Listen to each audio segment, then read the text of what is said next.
तो दोस्तों आज हम फिर से आपके लिए लेकर आए हैं देश दुनिया की सभी ताजा बड़ी खबरें। फटाफट एक एक कर विस्तार से आज आपको बताएंगे, तो वीडियो को अंत तक जरूर देखें। दोस्तों वीडियो बनाने में हमें काफी मेहनत लगी है, तो वीडियो को दिल से लाइक कर दें। जी दोस्तों, पहली खबर में आपको बताएंगे कि बिहार में बीजेपी को लगा बड़ा झटका। भाजपा के स्टार प्रचारक ने पार्टी से दिया इस्तीफा, कांग्रेस का थामा दामन। बढ़ गई है मोदी अमित शाह की मुश्किलें। तो वहीं आपको बताएंगे दोस्तों की गृह मंत्री अमित शाह पर भड़के राहुल गांधी। कहा गृह मंत्री अमित शाह ने देश में बोई नफरत के बीच, इसीलिए असम मिजोरम में हुई है हिंसा। तो वहीं आपको बताएंगे दोस्तों कि लद्दाख पर कब्जा करना चाहता है चीन। पेंगोल झील से मात्र चंद कदम की दूरी पर चीनी सेना को कर दिया है चोरी छुपे तैनात। भारत पर हमले की तैयारी, सैटेलाइट से हुआ है खुलासा। मोदी की बढ़ गई है मुश्किलें। वहीं आपको बताएंगे दोस्तों कि कर्नाटक में येदियुरप्पा को मुख्यमंत्री पद से हटाना मोदी अमित शाह को पड़ा भारी। येदियुरप्पा के समर्थकों ने मोदी अमित शाह का फूंका जबरदस्त पुतला और विरोध में दुकान बाजार भी किए बंद। वहीं आपको बताएंगे दोस्तों कि अफगानिस्तान के बाद इराक में भी बुरी तरह से हारी अमरीकी सेना अब इराक से भी वापस जाएगी अपने देश। वहीं आपको बताएंगे दोस्तों कि मायावती ने उत्तर प्रदेश में किया ऐलान, 50 सीटों पर ही यूपी में सिमट जाएगी भाजपा और वीएसपी की बनेगी आने वाले समय में सरकार। तो सभी खबरों को आपको बताने वाले दोस्तों, वीडियो को लाइक कर दें। इसी बीच बढ़ते दोस्तों अगली खबर की ओर। तो बिहार में बीजेपी को लगा एक और बड़ा झटका। भाजपा के एक और बड़े नेता ने दिया पार्टी से इस्तीफा, कांग्रेस पार्टी का थामा दामन। जी दोस्तों, आपको बता दें कि बीजेपी को बिहार में तगड़ा झटका आज लगा है। धार्मिक न्याय परिषद के राष्ट्रीय अध्यक्ष व भाजपा के स्टार प्रचारक गौरव कृष्णचंद्र शास्त्री ने भाजपा से इस्तीफा देकर कांग्रेस पार्टी को ज्वाइन कर लिया है। उन्होंने भाजपा पर आरोप लगाया है कि वह संत समाज का इस्तेमाल सिर्फ सत्ता प्राप्ति के लिए करती है। सोमवार को पार्टी के प्रदेश अध्यक्ष डॉक्टर मदन मोहन झा, विधानमंडल दल के नेता अजीत शर्मा की मौजूदगी में उन्होंने कांग्रेस पार्टी को ज्वाइन किया है। मीडिया से उन्होंने कहा है कि भाजपा में आंतरिक लोकतंत्र की हत्या हो चुकी है। जनहित का कोई मुद्दा दल के अंदर नहीं उठता है। अगर कोई संत समाज उन पर दबाव भी बनाता है तो उन पर कई तरह के आरोप भाजपा लगाती है। इसलिए मैं परेशान होकर भाजपा से इस्तीफा दे रहा हूं। तो ये बड़ी अपडेट आई दोस्तों, बिहार में भाजपा को बड़ा झटका आज लगा है। इसी बीच में तो दोस्तों अगली खबर की ओर। तो भारत की जमीन पर कब्जा करना चाहता है चीन। पूर्वी लद्दाख में मिसाइलों को भारत के खिलाफ चीन ने किया तैनात। जी दोस्तों, आपको बता दें ये बड़ी खबर सामने निकल कर आई दोस्तों कि पूर्वी लद्दाख में भारतीय सीमा के पास लगातार मिसाइलों और घातक हथियार तैनात कर रहे चीन ने पेंगोल झील से सटकर अपनी सेना को तैनात कर रखा हुआ है। इसका खुलासा आज एक सैटेलाइट इमेज से हुआ है, जिसके बाद मोदी अमित शाह के पसीने छूट गए हैं।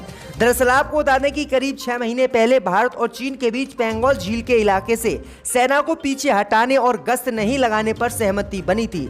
इसके बाद चीन ने अपनी सेना को पेंगोल झील के फिंगर 4 से हटाकर फिंगर 8 के पीछे तैनात कर दिया था।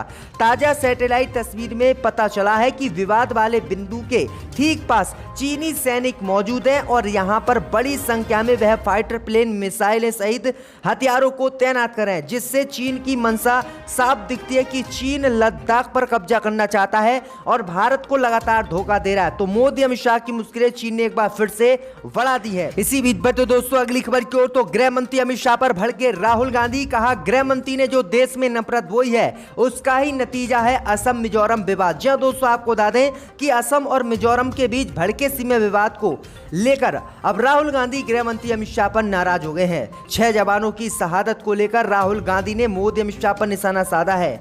उन्होंने कहा कि गृह मंत्री अमित शाह ने जो देश में नफरत के बीज बोए हैं उसी के चलते असम और मिजोरम में ये विवाद हुआ है, जिसमें 6 जवान मारे गए हैं। जी हाँ दोस्तों, आपको बता दें राहुल गांधी ने कहा कि इन सभी मसलों को तत्काल केंद्र की मोदी सरकार सुलझाए और जो भी जवान इस घटना में मारे गए हैं उनके परिजनों के प्रति मेरी संवेदनाएं हैं। राहुल गांधी ने हमला बोलते हुए गृह मंत्री से कहा कि गृह मंत्री ने देश में जो नफरत के बीज बोए थे हिंदू मुसलमान के, वो अब आ रहे हैं और इस तरह के हालात देश के होते जा रहे हैं। तो राहुल गांधी काफी नाराज आज गृह मंत्री अमित शाह पर हो गए हैं। इसी बीच बढ़ते दोस्तों अगली खबर की ओर। तो फिल्म अभिनेत्री शिल्पा शेट्टी को लगा बड़ा झटका। पति राज कुंद्रा को 14 दिन के लिए भेजा गया जेल। जी दोस्तों, आपको बता दें कि अभिनेत्री शिल्पा शेट्टी को आज बड़ा झटका लगा है। दरअसल आपको बता दें कि पोर्नोग्राफी मामले में शिल्पा शेट्टी के पति राज कुंद्रा को 14 दिन के लिए जेल कस्टडी में आज कोर्ट ने भेज दिया है। पुलिस ने कोर्ट में कहा कि राज कुंद्रा के सिटी बैंक और कोटक महिंद्रा बैंक के डेबिट अकाउंट फ्रीज कर दिए गए हैं।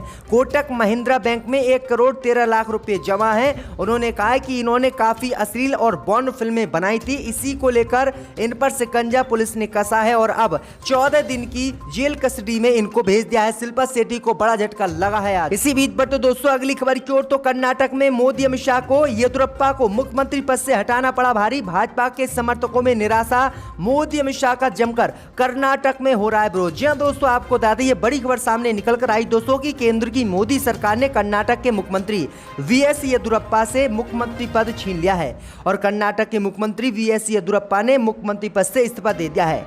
येदियुरप्पा के इस्तीफे के बाद उनके भाजपा समर्थकों में निराशा और गुस्सा दोनों देखने को मिल रहा है। येदियुरप्पा के इस्तीफे के बाद उनके गृह जिले में लोगों ने दुकानों और बाजारें बंद करके बीजेपी के खिलाफ विरोध प्रदर्शन किया है और दुकानों को बंद कर दिया है। समर्थकों ने निराशा जताई है और मोदी अमित शाह का जमकर विरोध किया है। समर्थकों ने कहा है कि मोदी अमित शाह किस तरह से अपने वहां से बैठे हुए कानून चला देते हैं और राज्य के मुख्यमंत्रियों को तत्काल हटा देते हैं। उन्होंने कहा है कि पूरे प्रदेश में सत्ता पे काबिज होने के लिए बीजेपी के लिए येदियुरप्पा ने क्या कुछ नहीं किया।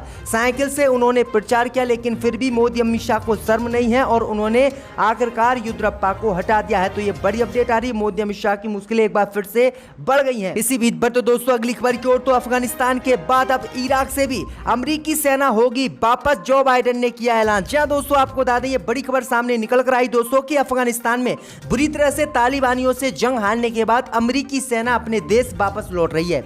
इस बीच खबर सामने निकल कर आ रही कि अब अफगानिस्तान के बाद इराक में 18 साल बाद अमेरिकी सेना अपने देश वापस लौटेगी और अपने लड़ाकू मिशन को खत्म बाइडेन ने करने का ऐलान कर दिया है। जो बाइडेन ने इराक के राष्ट्रपति काजमी से समझौता किया है और उसमें दोनों ही देश के राष्ट्रपतियों ने हस्ताक्षर किए हैं कि इराक से अब अमेरिका का एक सैनिक वापस अपने देश चला जाएगा। दरअसल आपको बता दें कि इराक में आतंकवाद को देखते हुए 18 साल पहले अमेरिका ने अपनी सेना यहां पर भेजी थी और अमेरिकी सेना तभी से सीरिया सहित अन्य देशों में, मुस्लिम देशों में हमला करती थी और जो है मुसलमानों को मारती थी। लेकिन अब इराक से अमेरिकी सेना वापस जा रही है। तो किस तरह से अफगानिस्तान के बाद अब इराक में भी बुरी तरह से अमेरिकी सैनिक जंग हार गए हैं। आपकी क्या राय है इस पर, हमें जरूर बताएं कमेंट में। इसी बीच पर तो दोस्तों अगली खबर की ओर, तो बिहार विधानसभा में साइकिल चलाकर पहुंचे राजद विधायक, मोदी अमित शाह की बड़ी मुश्किलें। जी दोस्तों, आपको बता दें कि बिहार में विधानमंडल के मानसूनी सत्र का आज दूसरा दिन है। विधानसभा में बजट सत्र के दौरान 23 मार्च को विधायकों के साथ मारपीट का मामला उठा। विपक्ष के सदस्यों ने इसको लेकर हंगामा किया, वेल के पास पहुंचकर नारेबाजी करने लगे। इसके बाद दोपहर 2 बजे तक के लिए अध्यक्ष विजय सिन्हा ने कार्रवाई को स्थगित कर दिया। उधर राजद सहित कांग्रेस के जो विधायक थे वह विधानसभा में साइकिल चलाकर पहुंचे हैं और उन्होंने ऑक्सीजन की कमी से हुई कोरोना मरीजों की मौत और पेट्रोल डीजल के दामों को लेकर मोदी सरकार को घेरा है। उन्होंने कहा है कि मोदी राज में पेट्रोल डीजल और गैस के दाम आसमान छू रहे हैं और ऑक्सीजन की कमी से देश में लोगों की मौत हो रही है, लेकिन मोदी सरकार बिल्कुल चुप बैठी हुई है। सरकार को इस पर जवाब देना चाहिए और इसी को लेकर जबरदस्त विधानसभा में राजद और कांग्रेस के विधायकों ने हंगामा किया है।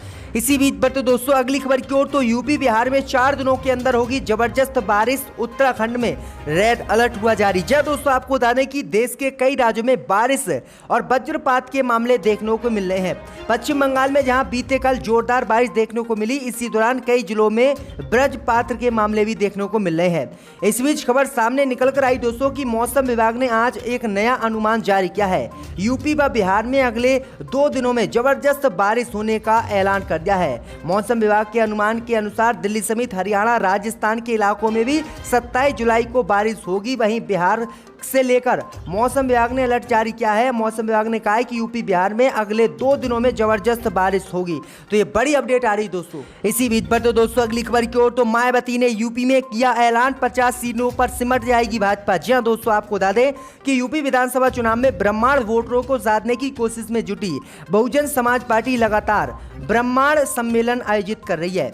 इसी क्रम में वीएसपी महासचिव सतीश चंद्र मिश्रा मंगलवार को डिप्टी सीएम केशव प्रसाद मौर्य के गृह जिले कौशाम्बी में पहुंचे और यहां पर उन्होंने ब्राह्मणों को एकजुट किया और उन्होंने कहा कि अब 2022 के विधानसभा चुनाव में भाजपा को 50 सीटें मुश्किल से मिलेंगी और 50 सीटों पर ही भाजपा सिमट जाएगी और वीएसपी की सरकार 2022 में उत्तर प्रदेश में बनेगी और योगी आदित्यनाथ को मठ चले जाना चाहिए। तो ये बड़ी अपडेट आ रही है, बड़ा दावा कर दिया है वीएसपी ने। इसी बीच पर तो दोस्तों अगली खबर की ओर, तो पीओके चुनाव में इमरान खान की पार्टी ने मारी बाजी। पीआईटी पहली बार बनाएगी कश्मीर में सरकार। जी हां दोस्तों, आपको बता दें कि पाकिस्तान में प्रधानमंत्री इमरान खान की तहरीक-ए-इंसाफ पार्टी ने जम्मू कश्मीर यानी पीओके में हुए चुनाव में सबसे बड़ी जीत हासिल की है। क्षेत्र में अगली सरकार उनके नेतृत्व में ही बनेगी। हालांकि विपक्ष ने चुनाव में धांधली और हिंसा के आरोप लगाते हुए परिणामों को मानने से इनकार कर दिया है। स्थानीय मीडिया के अनुसार प्रधानमंत्री इमरान खान की पार्टी पाकिस्तान तहरीक-ए-इंसाफ ने पीओके विधानसभा की 45 सीटों के लिए हुए चुनाव में 25 सीटें जीती है, जिससे पीटीआई पहली बार पीओके में अपनी सरकार बनाएगी। तो ये बड़ी अपडेट आ रही है दोस्तों। इसी बीच पर तो दोस्तों अगली खबर की ओर, तो हिंदू संगठनों ने जबरन मुस्लिम परिवारों को बनाया हिंदू। जी हां दोस्तों, आपको बता दें ये बड़ी खबर सामने निकल कर आई दोस्तों कि उत्तर प्रदेश के मुजफ्फरनगर जिले में हिंदू जागरण मंच ने कहा है कि उसने हिंदू धर्म को छोड़कर दूसरे धर्म में गए 3 लोगों की कथित घर वापसी कराई है। घर वापसी कर फिर से हिंदू बने तीनों लोगों ने इस्लाम अपना लिया था। अमित, रोशन लाल और अरविंद ने धर्म परिवर्तन के बाद अपना नाम बदलकर अब्दुल्ला, रोशन अली और अकबर रख लिया था। एक बार फिर तीनों ने हिंदू धर्म अपना लिया है। वहीं आपको बता दें कि हिंदू संगठनों ने कहा है कि 2020 में इन लोगों ने मुस्लिम धर्म अपनाया था और इन्होंने अब हिंदू संगठनों ने आरोप लगाया है कि इन्हें पैसे का लालच दिया गया था। लेकिन इन लोगों ने जिन्होंने धर्म परिवर्तन किया है उन्होंने बताया कि हमें ना कोई पैसे का लालच दिया गया था, हम अपनी मर्जी से ही धर्म परिवर्तन किया था और अब अपनी मर्जी से इस्लाम छोड़कर फिर से हम हिंदू बन रहे हैं। तो किस तरह से हिंदू संगठन जबरदस्ती लोगों का धर्म परिवर्तन करा रहे हैं, लेकिन इस पर योगी सरकार कार्रवाई नहीं करेगी। रेजोल्यूशन पर सस्पेंड किया गया है।